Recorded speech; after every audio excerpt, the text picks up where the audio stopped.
Hi, I'm Rabia Hanif Mil and you're watching Archi Sana. Today we have with us architect Kosala from Sri Lanka, who has been awarded as the Young Architect of the Year in 2020. He's a graduate from the University of Moratuva. He's an associate member of the Sri Lanka Institute of Architects. He's also a chartered member of the Royal Institute of British Architects. His designs have won several awards for the last 4 consecutive years, which is really cool. Currently, he contributes to the architecture faculty of the University of Moratuva and the City School of Architecture as a visiting lecturer. He's also the principal architect at KWCA, where he has produced some amazing designs. So let's talk to Kosala and find out about his amazing career in architecture. What inspired you to become an architect? Okay, to become an architect, I can say it's kind of an accident to be an architect. But I mean, to come to the university and start architecture is kind of accident. I haven't thought much about it, but there must be like things which we see day to day, and I really love buildings from those days, but I haven't had any idea what architecture is or not. But when it comes to the university and then we see what architecture and what architects can do, I was inspired by like a lot from Sri Lankan architects to the worldwide. So that's start is kind of a, I mean, it's not intentional, I guess. So tell us about your journey from an architecture student to becoming a successful professional. So I started my architecture at University of Moratuva.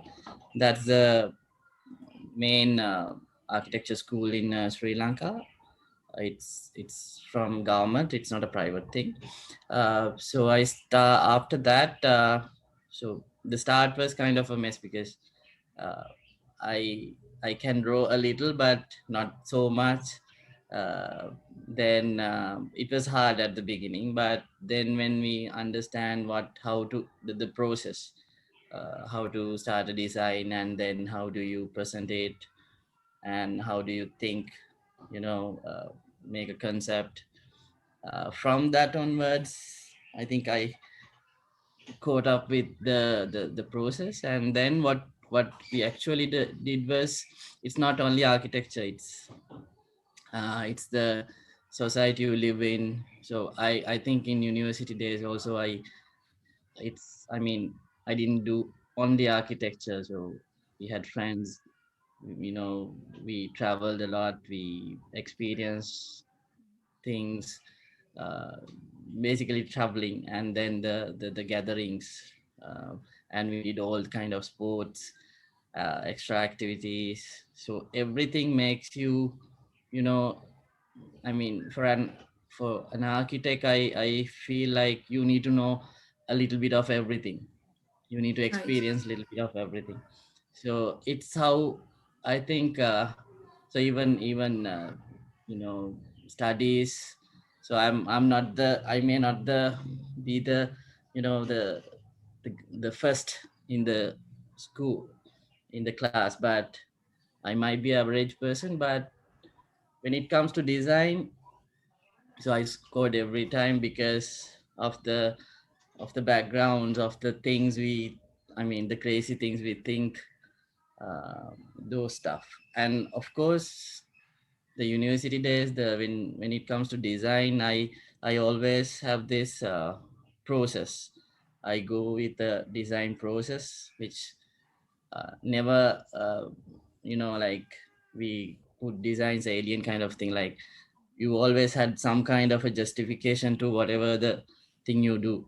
So Okay. that makes something Okay. What's your approach towards design?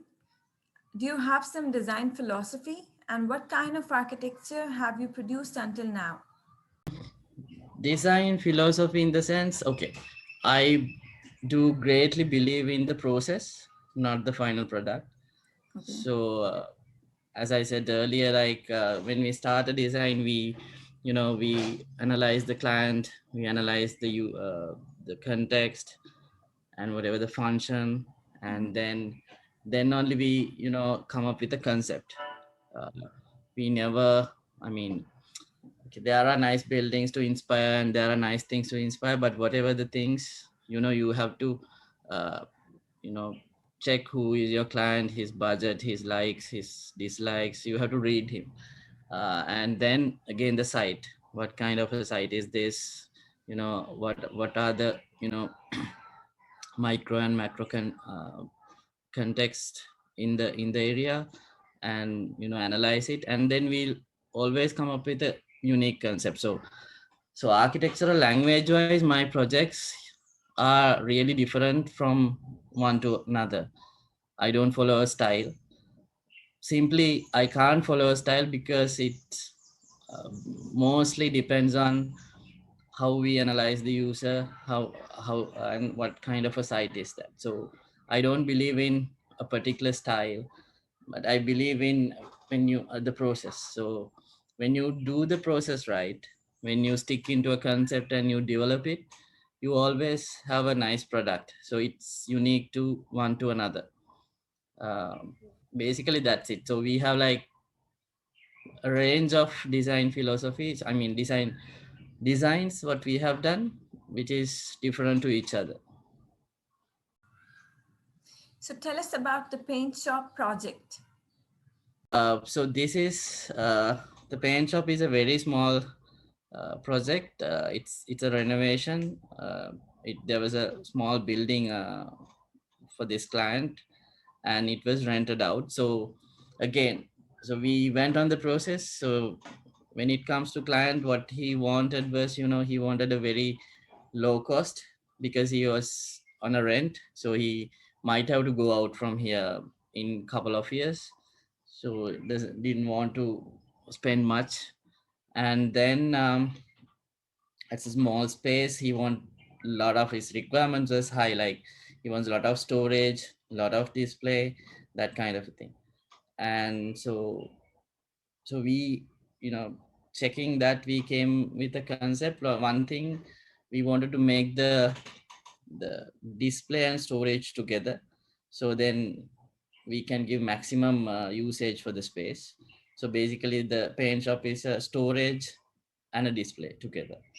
And then again, when it comes to hardwares, what we wanted is like what we see as hardwares, day-to-day hardwares, it's kind of messy, it's very chaotic, very rustic. So we wanted to give just kind of a little order for that. So that's why we came up with this grid concept. And it's, so again, when it comes to a grid, it'll may feel that it's so official or whatever, I mean, so neat kind of. So but again, we thinking of the products and all, we come up with this rustic grid concept. So it's a grid, kind of a organized thing, but you have the quality of a rustic space.